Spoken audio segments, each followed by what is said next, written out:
are arguably more important than good. So in his video, he says that he's going to get a lot of people pissed off. I'm pissed off people right here. Big mad. Okay. Obviously not at him. It's his opinion that triggered a past experience. Okay. So let me tell you what happened and then how I got through it, how I mitigate it as a leader. All right.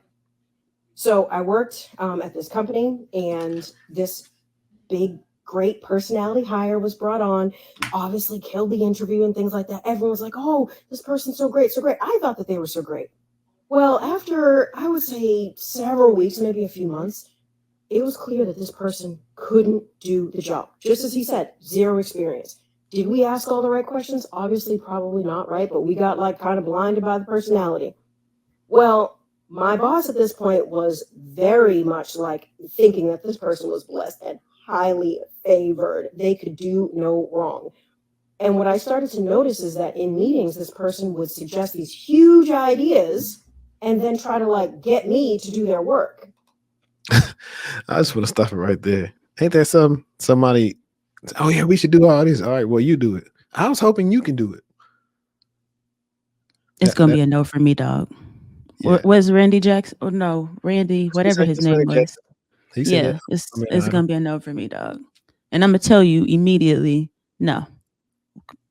Yeah, I would too, especially like if you need some guidance, maybe. But the whole thing, nah. And I'm like, wait a minute, what is going on here? Right?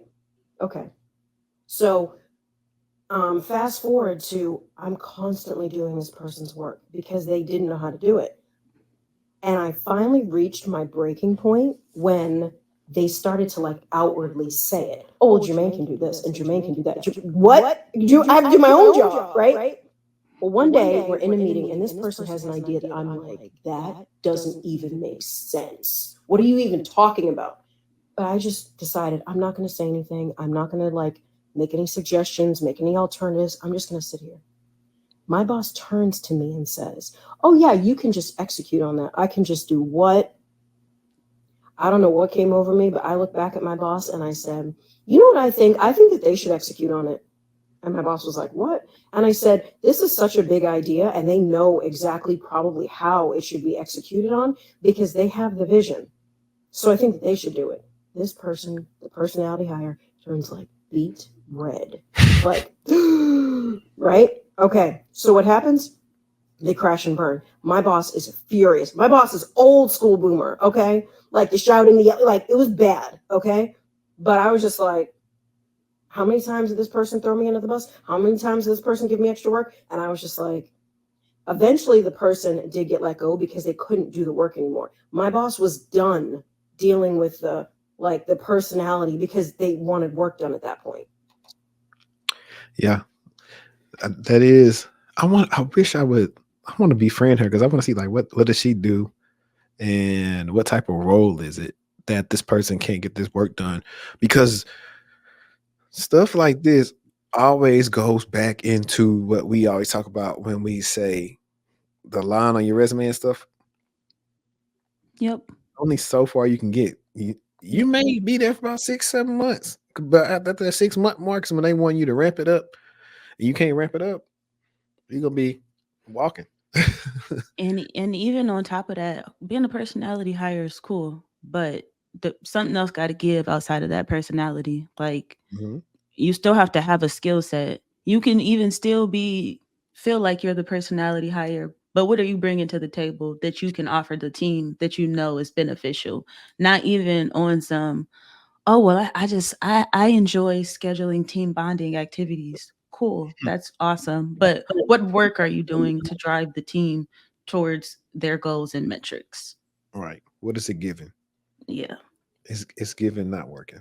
It's given personality hire.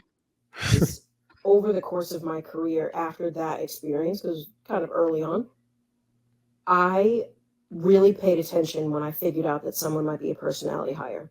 And if I was able to, I moved away from them very quickly. Tried to have very little interaction with them because I have found that personality hires often try to push their work onto other people. And particularly in his video, he states something like anyone can push buttons, anyone can send emails. Like, yeah, kind of, but like for the people that are trying to consistently improve and do great work and just want to do their own work, I don't want to help you figure it out, right? I'm not getting a piece of your salary. So you do what the responsibilities in your description. That has nothing to do with me, okay? If I am on the same team as them, I'm very cognizant of them trying to get me to do work. And what I'll now say is, why don't you put it together? And I would be happy to take a look as a second set of eyes if you need me to. Or I would say, well, like, hey, I don't know what the boss wants, so like, why don't you talk with them directly? And I try to stay out of it. Now, as a person that has led a number of teams, I don't tolerate personality hires. I don't care. I don't care. I don't care at all. Here's what I want to know. I want to know if you can do the job. I want to make sure that you have respect for other people, that you can respect me. I will certainly respect you, that you're a good communicator and the like. Okay?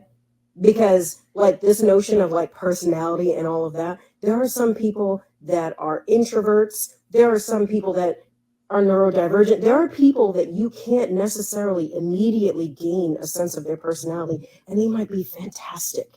And that is what I have found, is that some like very quiet people have done phenomenal work. I don't know. So yeah, I think it's Daniel. Oh yeah, he definitely hit a button. Yeah, I agree. I think like especially when she was talking about like the neurodivergent people and other type of people not getting their personalities. And I teach my clients a lot of times like your hardest part in the interview process would be like selling yourself. I think the hard part is I don't think too many Black people get hired as personality hires. Me Not personally. unless you're extremely jazz fingers in your face, not unless if you're like that, then yeah, but if Bring it on. yeah, these are not Yeah. spirit fingers. These are spirit fingers. But yeah, I agree with you too, because we got to be 2 times as smart, 2 times as fast, 2 times as educated, 7 times as experienced. So I don't personality hires definitely exist, but I feel like for people of color, it's more the lines are more blurred because you still got to do more. I wish people thought like her though, because I think that would get rid of a lot of the hiring biases that we have because they want you to fit in a certain way.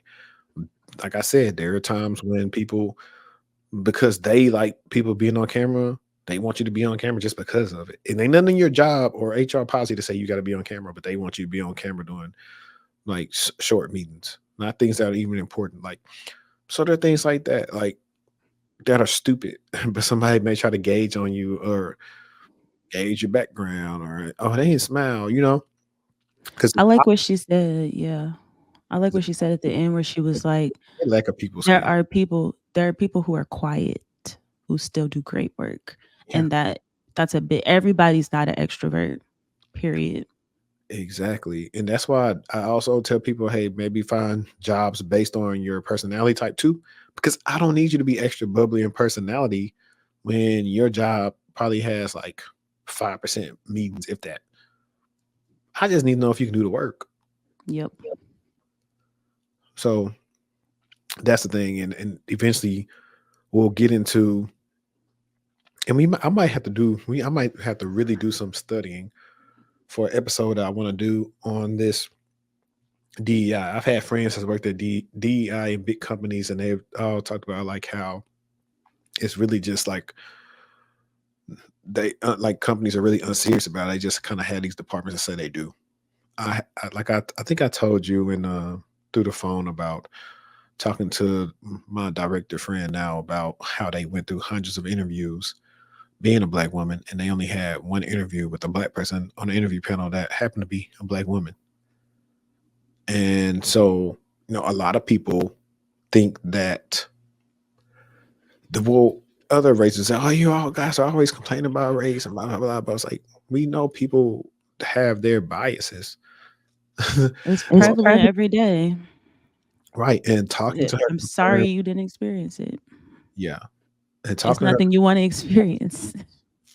a lot of my suspicions of what actually happens in the job search process of some things why you possibly didn't get the job, and it's disheartening. But I would tell a lot of people now, hey, jobs, these cybersecurity jobs say you need experience, but they don't always say you need paid experience. So if you're looking for a way to get in, I would advise you to start an LLC with a company. And if you can get a contract job, see if they can do 1099 or C2C, and kind of go from there. Because right now in this market, contract jobs and C2C stuff is actually the wave. They've been hiring way quicker Speak than on it. they've been hiring for much